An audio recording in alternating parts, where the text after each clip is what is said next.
I am super excited for the series that we're going to get to jump into here on Wednesday nights. I will obviously be with the youth class for most of it, so I'm not going to get to necessarily hang out in here and participate in these, but I will tell you that I am looking forward to going back and listening to a lot of them. As I look through the schedule of people who are coming up and the topics that they're going to be addressing, it's this idea of I love the church because. And so many of the people, tonight it's I love the church because we pass on our faith to the next generation. That is a big reason I love the church. I'm excited to get to talk about it tonight. But some of the topics that are going to come up throughout the rest of this series are ones that I believe are going to be influential. And a lot of the men in this congregation who are going to be speaking always do a great job. And I know that hearing their perspective on these things is going to be awesome. And so I'm looking forward for you guys to get to be there, and I'm looking forward to going back and listening to many of these. There is something exciting about passing something on to your children. Something very exciting about it. My father actually did a terrible job at this in a few ways. He did a great job at it in some ways, but in some ways he did a terrible job. The one thing he did a great job at, not the one thing. One thing he did a great job in is he passed on a love of sports. My dad, when we were growing up, what did we do on Saturdays? We watched college football, and what did we always have on TV? There was always some sort of sport on TV, and I think there were points when my mom and sister really disliked the flow of adult conversation that was happening at the table, because all it was about the sports that were happening that week between my brother and my father and me. My father did a terrible job at this. Dad is a massive Steelers fan. He grew up a massive Steelers fan. He was growing up in the 70s when the Steelers were winning all of their Super Bowls, and so he loved it. He grew up in northern West Virginia, and then he moved down to like West Louisiana and was around Cowboys fans, and so he loved wearing around like a Steelers jacket as a kid, and so that's a pretty cool thing. And my brother and I are Titans fans, so he did a terrible job passing on his love for the Steelers, and I'll tell you, I'm frustrated at that. I would much rather be a Steelers fan than a Titans fan. They win more. He also is a massive West Virginia University football fan and sports fan. He went to West Virginia University, and like he's such a fan, he can't watch games. He gets nervous and goes and mows the grass when West Virginia's playing. He loves them. And my brother and I, because of that, we're like, we want to watch our team's games. And so we became Tennessee fans. And now we're also still miserable when it comes to football season. But it is something that my dad didn't do a great job at, but he did a great job in other areas, I believe. I look forward to the day, if we are blessed with children, to get to put a child in a little Predators jersey and say, look, you're a big hockey fan, and you love skating around at age 2 months and all these things, and you love being a hockey fan, or like putting them out on a golf course and pretending that they're going to hit a ball somewhere at age, walking. And I look forward to that thing. The thing is this isn't just with sports, right? That's what I'm looking forward to. That's what my dad did with us. But this goes for everything, really. I mean, when you think about it, maybe it's you like, hey, you love to, like, you just love to share your life with your children, from farming to hunting. I'm really nervous. Amelia's excited about sharing her love of shopping, which would really be terrible for us. Or maybe it's like you love cooking and you love sharing that with your children. Or maybe it's sharing like your family's holiday traditions, something like that, and sharing that with your children. That is something that we long to do, something that we've enjoyed doing in our lives. And whatever it might be that you have loved to do, we long to pass that on to our children. For many of us who are sitting in this room right now, the reason we're here is because our parents made the decision they were going to invest in their faith and pass it along to their children. And take their children, who are many of us, right along with them and saying, hey, for me and my life, I pass my faith on to the next generation. I'd be willing to say that, as a matter of fact, there's not a single person in this room right now who could not say, I'm in this room because that, like, someone didn't have a conversation with me about spirituality. And so I think that for every single one of us, there's this idea of passing on faith, and that's a big reason I love the church. And I did want to offer this disclaimer before we get started. I would love tonight if we yes, I am the youth minister here. I would love if we could just remove that from me tonight. Because even though, yes, I get to do that and I get to work with teenagers, I don't want this to be a thing where oh, he's having this conversation because he works with teenagers. No, this is something I'm very passionate about, even if I didn't. So let's just pretend that I'm a guy who is doing marketing for a very high firm and very, very prestigious. And I'm doing that instead, and I just happened to go here, and I'm passionate about this topic because I am. So I wanted to put that out there so you're not hey, this guy is just talking about the youth because that's what he does. And so here we go. We're going to dig into a little bit of this tonight. I wanted to talk about why I'm here right now. Why am I here? Why am I standing here? Why do I have faith in a Savior? And I think that we can, like I mentioned before, we can all trace why we're here to something. I say I am here because mom and dad cared passionately about passing on their faith to me. Mom spent hours, and I'm going to talk about my mom for a minute, and I hope that's okay. And I do want to say this as well. I'm not bragging on my parents. It's always weird to be proud of your parents. I'm proud of my parents. But I don't want you to be oh, he's just thinking his parents are the best. I think we all think our parents are the best. But I want to just share kind of my background and my story because I think it's pretty cool. Mom spent hours and hours and hours teaching her children Bible stories. It's very strange. We recently were watching home videos, which if you want to cry, that's a great option. And so we were watching home videos of me as a wee little 1.5, 2-year-old, and the videos of me walking around, and mom would be all right, say the words, I'd be Ezekiel, Jacob, Moses, and it's what are you teaching this kid? Good stuff, I guess. But mom spent hours and hours and hours that what we had ingrained in our minds as children were these Bible stories. That's what she took the most serious of everything that she did as a mother was saying, hey, I want to teach my children the scripture. My siblings and I were homeschooled, and all of you immediately make a joke about my personality somewhere inside of you. There's nothing wrong with it. But we were homeschooled, and I think back to when I was in those school years, being homeschooled by my mother, and we would, have our math and English and spelling and geography and history, all these fun subjects. And I specifically remember that what we spent the most time on every single day, it was myself and my 2 siblings, was our Bible study of the day. That was what she said, hey, we're going to invest the most in this. I was never the first pick among my friends when it came to playing a sport, but on Bible class on Sunday mornings, when it was time to do that for that trivia game, you know who was getting picked first. It was my brother and sister. But even when I got to high school and homework was something that was a priority, right? You had to do homework. You had to study for a test. That was never brought up before, hey, let's sit down and study scripture as a family tonight. That was something that was just a thing that my parents made the decision of, this is going to be the thing that we are going to focus on. And so that, I think, is a big reason why I'm here. I think another reason why I'm here is because I grew up in a church, a congregation that cared about the children who were being born. I remember having adults constantly invest in me. Now, I'm going to say names right now, and none of you are probably going to know any of these names. I might say a few that you know. I'd be kind of shocked if that is the case. But I'm going to go through a few names because I wanted you to illustrate the point that there are people who make a difference, and there's a big reason I'm here. We had a program called Young Soldiers Serving Christ. It was essentially what we have Youth for Christ here. It was a program to train us to lead in worship. And I remember the people who were in charge of that and how they made an impact on me when I was a mere second grader.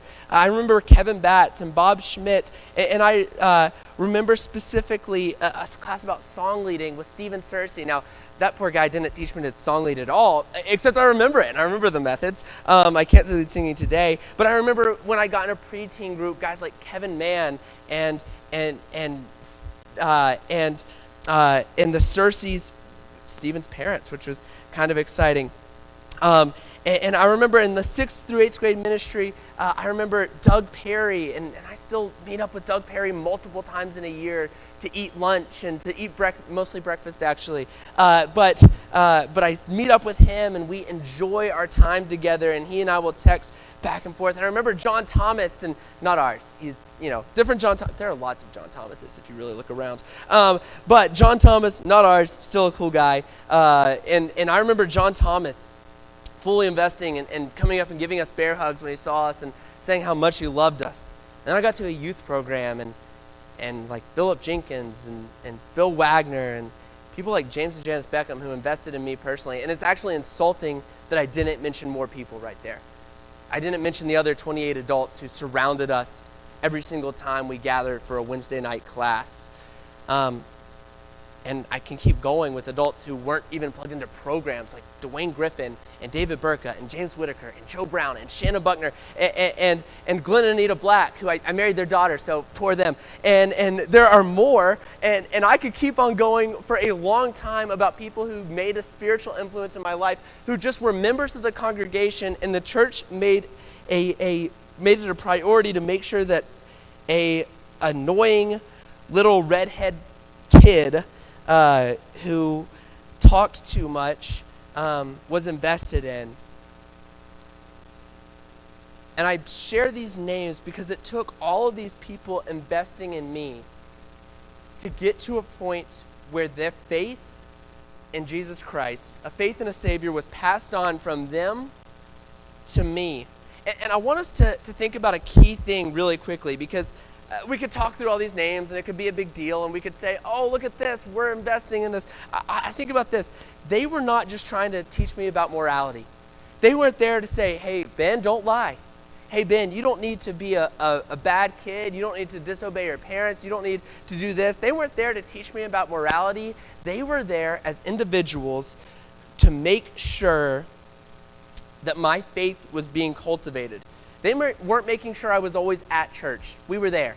That was my parents' responsibility, and my parents made sure that I was there. Simply showing up didn't teach me a thing about being faithful. It was being there and watching my parents and the people my parents surrounded us with actively serving in the kingdom, working for the growth of the church. And it was cultivating my faith instead of letting me just live a simple life of attending church. And these individuals changed my life forever because they passed on their faith to me. And I love that this is a main aspect of the church. What I want to point out is my parents and these people at church did not do this because it was a hobby. They did it because it was something that they knew was their responsibility. Go ahead and open up to Genesis chapter 22. Genesis 22 is what we're going to look at tonight. I think that this is a really interesting passage. This is going to be, if you're familiar with it, the passage of Abraham sacrificing Isaac.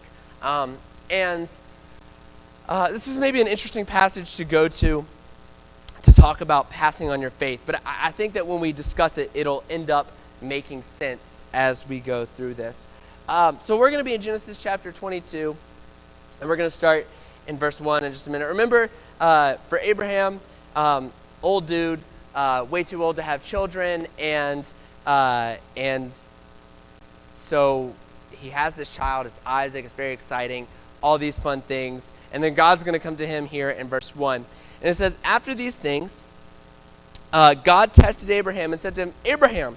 And he said, here I am. And he said, take your son, your only son Isaac, whom you love, and go to the land of Moriah and offer him there as a burnt offering on one of the mountains of which I shall tell you. Now, I don't know about you, but I've always looked at this as a crazy call to Abraham. God looks at him and says, hey, Abe, you know what? I have a big thing I need you to do for me. What I need you to do, you know that son that you love so much, you really love your son. He's going to be like the stars of the sky and the sand of the seashore. That guy, you know what I need you to do with him? I need you to take him, go over here, multiple days journey away, and what you're going to do is you're going to kill him in a sacrifice to me. That's what you're going to do here. You're going to go and do that. Now, I would be willing to state that most of us in this room would have a really difficult time sacrificing our child. I don't have a child, so I cannot relate. But what I can relate to is the death of my dog, and I don't like that thought. And if that's a dog, what would I feel about a child? I would not enjoy this in any way, shape, or form. And so this is a crazy call. We've seen God make crazy calls to Abraham before, and he just does it. This is a little bit different, I feel like, because it's like, hey, I've done everything you've told me to. You've blessed me, and now you're calling me to kill my son, sacrifice my son. And in verse 3, so Abraham rose early in the morning, didn't even wait, just got up early. He rose early in the morning, saddled his donkey, and took 2 of his young men with him and his son Isaac. And he cut the wood for the burnt offering and went out to the place in which God had told him. Abraham just goes and does it. Without question, he faithfully does what God says. Verse 4, on the 3rd day, Abraham lifted up his eyes and saw the place from afar. Then Abraham said to his young men, stay here with the donkey. I and the boy will go over there and worship and come again to you. I kind of, every time I study this, like to throw in a super side note here, just because I think it's important to think about. If you're reading through the scripture, this is actually the first time in the entire Bible that the word worship is used. And that's kind of an interesting thing that we wait all the way to Genesis chapter 22. This is kind of whenever people are about, like, worship is about me, and let worship be about me, and like, it just doesn't do anything for me. It's kind of like, well, you think this did something for Abraham? You know, like, I don't think so. This is the first time worship is mentioned, and it happens to be like a call to sacrifice your son, and Abraham's doing it willingly. And so I kind of like to throw that in there, that worship is nothing about me. It's 100% about God. So even if I'm uncomfortable at any point or don't like it, hey, I still do it because it's what I'm called to do. Anyways, I like throwing that as a little side note in there, a little bit of a breather. Now we're going to get back to the passage in verse 6. And Abraham took the wood of the burnt offering and laid it on Isaac his son, and he took in his hand the fire and the knife. So they went, both of them together, and Isaac said to his father Abraham, my father. And he said, here I am, my son. And he said, behold the fire and the wood, but where is the lamb for the burnt offering? And Abraham said, God will provide himself the lamb for the burnt offering, my son. So they went both of them together. And when they came to the place which God had told him, Abraham built the altar there and laid the wood in order and bound Isaac his son and laid him on the altar on top of the wood. Then Abraham reached out his hand and took the knife to slaughter his son. But the angel of the Lord called to him from heaven and said, Abraham, Abraham. And he said, here I am. And he said, do not lay your hand on the boy or do anything to him, for I now know that you fear God, seeing that you have not withheld your son, your only son, from me. After this moment, do you think there was any way Isaac could leave that place and say he doesn't believe in God? Think about this. His father was about to sacrifice him because he had so much faith in who God was. What we have to understand is that if we want our children to be faithful followers of God, if we want this next generation, the students who are spread throughout our building right now learning these Bible stories, if we want them to be faithful followers of God for their entire lives, we as adults have to be willing to make a ridiculous sacrifice for God in front of them. We have to be willing to make the sacrifice. It isn't about what we feel like is best for the child, what we feel like is best for the child. The only thing that matters is that we teach them how to live an active life in faith. Sometimes I feel like we struggle to pass on faith to the next generation because maybe we struggle with active faith ourselves. And I'm talking to all of us here, me included. Maybe we wouldn't be willing to grab the knife in our child and do exactly what God told us to if we were in this situation. And so maybe we struggle sometimes to pass this faith on because we're not willing to take that step ourselves. And Abraham knew his responsibility in that moment was to make sure that Isaac became a man of faith.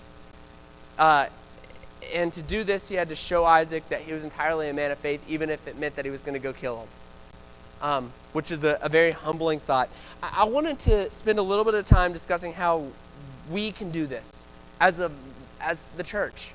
I think we're doing a great job of this. We have a lot of things in place in order to do this. But I wanted to to think through a few of these ideas of how can we do this as adults. Go out of our way. Number one, I'm going to say go out of our way to make spirituality a priority. We go out of our way to do a lot of things for our children. And if you're a parent right now, you know this. You're like, man, I go out of the way all the time to make things to do things for my children that I want to be doing. As a matter of fact, sometimes I talk to you parents and you're doing stuff and I'm like, man, that sounds absolutely miserable. I don't know why you're doing that. And I can't understand the willingness to sacrifice for your children. I'm sure you understand it once you get to that point in your life. But I have a hard time understanding it right now. But we could go through countless examples right now of what you as parents or you as future parents or what you do in order to give up things for your children. It's a beautiful sacrifice. But what's not a beautiful sacrifice is when parents don't go out of their way to train their children spiritually.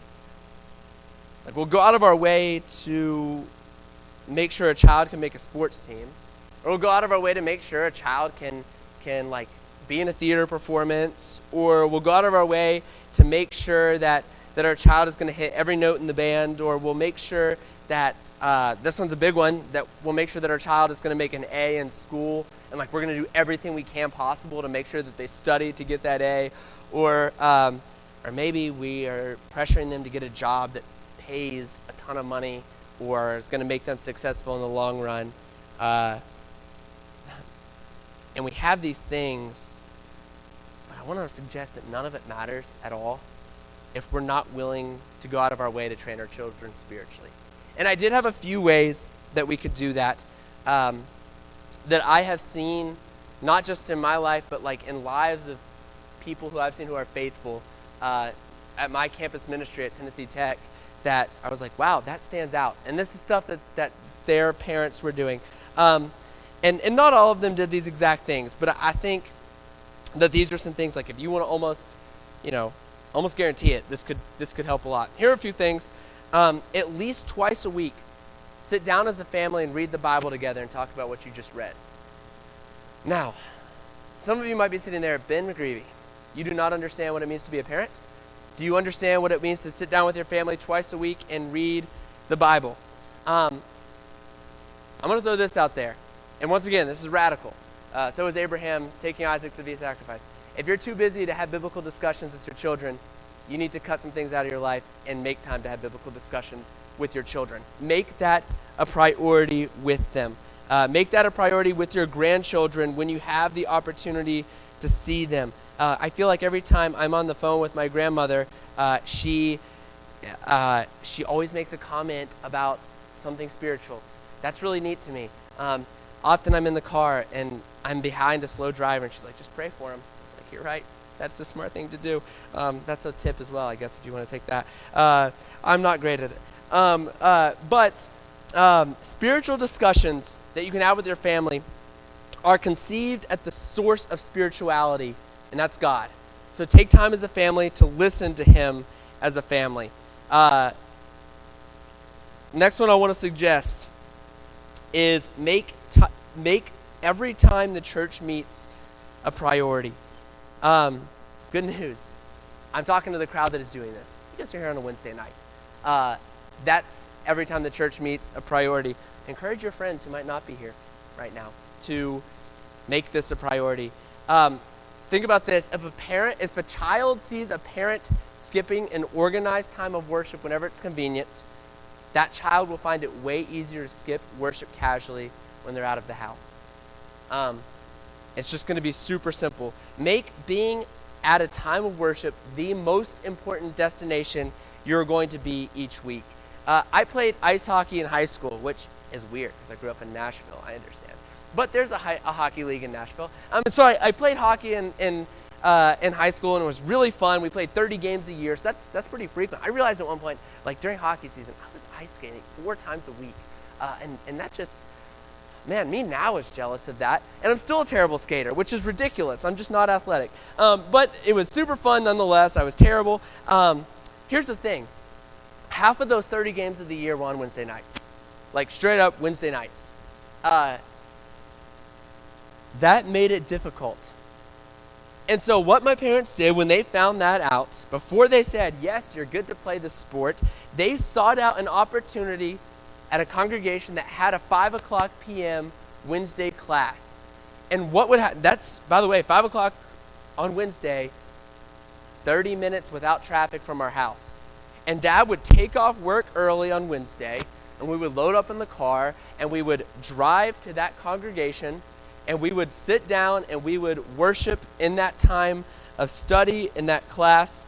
And we probably looked very out of place, but that was a main priority. It did not matter what time the game was. Our priority during that time was to be at worship that night. And Dad made that very clear in our discussions as we drove that direction, that what was important that night was our time of study. I want us to think about this. Had my parents just said, hey, you know what, just go to the game. You only have 15 a year, whatever, it's casual, it's easy, it's not a big deal, it's fine. I'm not saying that I wouldn't be a Christian today, but I don't know that I'd be doing ministry today. I don't know that I would have made a decision to passionately be serving in the role that I am. If we think that worship can be a second or third priority when we're raising our children, I'm going to suggest that it's going to be really difficult to pass on our faith to the next generation. The fourth one that I want to talk about is don't show up to church. And this goes for parents, grandparents, friends of parents. Don't show up to church. Be involved in the church. When you begin to talk to members who are active parts of the church, who are maybe raised in the church, what you start to realize is most of them had parents who were doing things in the church. I would love to go around this room right now and just be like, hey, how did your parents show you their activity in serving in the congregation? So we're going to do that. Randy, if you don't mind going, I'm kidding. That would be weird. That would be a long time. We don't have that amount of time. But don't just show up to church. Be involved in the church. When I look back at what my parents did, and once again, I'm not trying to be like, hey, my parents are the best. I'm just using them as an example because it's the only example I have. When I look back at what my parents did, they were constantly involved in different types of work in the church. I think about for personally, whether it be teaching a class, they always taught a class at least a quarter a year, or Dad would check people in for worship. He was the Ray Rummage of Mount Juliet, for a while at least. Or maybe it was participating in Meals on Wheels, and we were homeschooled. Mom took us with her when we did that. Or maybe it was Dad was the deacon over different areas of work as I was growing up. And that doesn't, they were involved in a lot more than that as well, that I could go through right now. But what it showed me is that my parents were entirely invested in their faith. It wasn't just a show up and be like, here we are, here's a Sunday morning, check that off, and here's a Sunday night, check that off, and here's a Wednesday night, check that off, and they were going through the motions and showing up at service and letting that be the type of faith that they have. They were plugged in, and because of that, their children understood what it meant to have a faith that was more than a checkbox faith. And I kind of mentioned this a second ago, but when they were plugged in, it wasn't like we were just hey, we're going to go be active. It was hey, Ben, I'm going early to check people in. Come stand by my side and meet the people as they walk through. Watch me do this. And that wasn't, he didn't say watch me be a superstar as I meet all these people. It was just hey, just stand here, and there was nothing else to do at that time. And so it was the time to sit there and watch my parents serve. The last one I'm going to bring up is make sure your children are getting influenced by people in the congregation other than you. I listed off a bunch of names earlier. A bunch of names. And it was not as many as I should have mentioned. I hope none of you are watching this. That would be awkward. But all of those individuals, every single one of them, showed me that faith is more than just showing up to church. And that's not me just saying that. That's every single person my parents said we're going to involve you to be around were people that were plugged in and active. And because of that, children, I as a child saw other active Christians for you as a parent or as a grandparent, make sure that your children are around those individuals here. Look for those individuals who are active, who are plugged in, and say, you know what I'm going to do? I'm going to plug my child. I'm going to say my grandchild needs to be there. I'm going to encourage. I'm going to encourage my family members to go and plug in there. If you have a child, are you raising Christians together? A beautiful part of why I love the church, and this is actually another topic for a later day, but the church is family, right? And so this idea of saying, hey, I'm a Christian parent and you're a Christian parent, let's meet together and raise our children as Christians together, and maybe even while we're together, let's have a spiritual discussion with our children. And yeah, once again, uncomfortable maybe in the moment, but a beautiful result in the end. Go into each other's homes. Take your children to homes of the other church people. Be those people. And on top of that, be the person who those parents can bring their children around. Be the person who, when a parent walks through the store, they say, you know what I want to do? I want to make sure my kid is around this person. I want to make sure my child is going to see that person working in the church today, because I want my child to see that we're not the only ones who have faith, but we are a body of believers who have faith. Be that person who one day, when there is some kid who's here who has gone on and he's at his congregation and they say, hey, you know what we want you to do? We want you to teach the class. I love the church because we pass our faith on to the next generation. Be the person that kid is going to sit there and list out your name to say, this person made a difference in my life spiritually.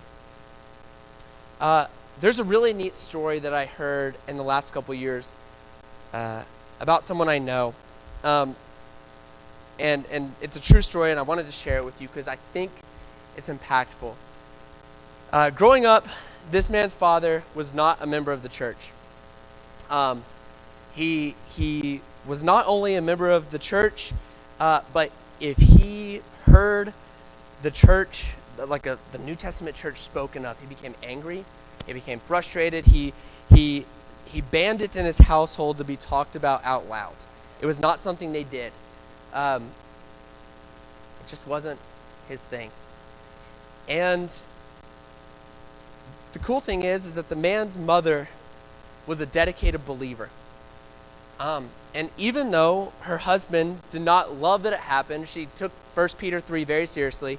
And because of that, she was able, which is talking about wives submitting to your husbands and then working with him spiritually, is what 1 Peter 3, I wish we had time. She took it very seriously and was able, because of that, to take her children to church on a weekly basis. And I thought this was so cool. Not only did she take her children to church with her, but she very intentionally taught them what it looked like to live a life of faith. Every time she had the opportunity, she would make little comments to the kids and say, here's this really cool thing that you can do in a life of faith, and here's how God impacts us here, and here's how Jesus' blood is working in you. And when they went to church, this part blew me away. When they went to church, this man's mom would take them and sit them next to men in the congregation, and she would say, he doesn't have a dad that is here.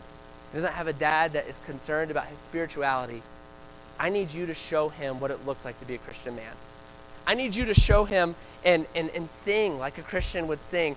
Praise God like a Christian would praise God, and let him hear what a man who is a man of faith would hear. And she would sit him next to that, and they would go to events and make sure that she let the men of the congregation be a spiritual father to that man. How to be a husband, how to be a servant, all those things that she wasn't able to teach her son. She wanted her son, although he was not getting it at home, to experience what it looked like to be a man who was a faithful Christian. She wanted to guarantee that she would pass on her faith to the next generation. And I think it's so cool because of this effort from my grandmother. My dad is now an elder of the church. His sister's a faithful member of the church. All three of his children are members of the church. His two sons have married Christians who are active and are still active in the church. My sister's dating a youth minister. Who knows how that'll work out, but they're just dating. But we hope it works out. I looked at the camera, I guess they're watching. But when parents make the decision to pass on their faith, even when it's uncomfortable, even when it's unusual, even when it is something that could be like taking a knife and your child to an altar, they change the world of way more people than their own child, than their one child. They change the lives of every single Christian, every single non-Christian their child is going to come in contact with. My grandmother changed the eternal lives of what could end up being thousands of people because she made the decision to pass on her faith to the next generation, and she made the decision that she was going to have the congregation join her in that, so my father could see what it looked like to be a faithful member of of a church, to be a faithful Christian, to fully invest in his life in Christ. So ask the question tonight, what are you going to do to make sure the next generation that are around you are Christians? How are you going to invest in them today? Because you might not currently have children in the house. You might not currently be sitting there saying, I have a direct impact on those children, but you do. And so what can you do to pass it on? I love the church because that's one of our responsibilities. It's something that we are designed to do. We are people who are not to ever die, but to continue to live and live stronger through Christ. Tonight we're going to offer an invitation. If there is anything that we can be praying with you about, if there's any way that you would like to publicly confess sin, we would love to pray with you tonight. If you've not yet put on Christ in baptism, we would love to baptize you tonight so you can be saved, so you can join this body of believers, this family of believers. And that would be a beautiful thing we could do tonight. If there's anything we can do for you, please come as we stand and as we sing.